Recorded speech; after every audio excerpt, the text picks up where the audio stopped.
Hello guys, are you excited to learn about the association of Christmas and different subjects of medical science?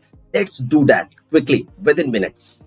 So yes, Christmas tree stain is in relation to identification of a spermatozoa in a seminal stain sample.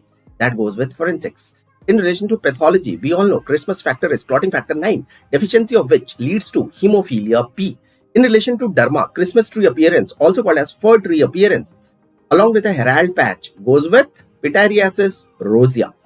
In relation to ophtha, Christmas tree cataract is associated with myotonic dystrophy, which is a trinucleotide repeat disorder.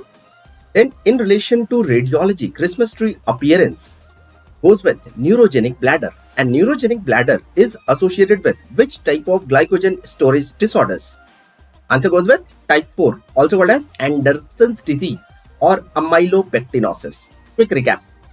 In forensics, Christmas tree stain, spermatozoa. In pathology, Christmas factor, clotting factor 9.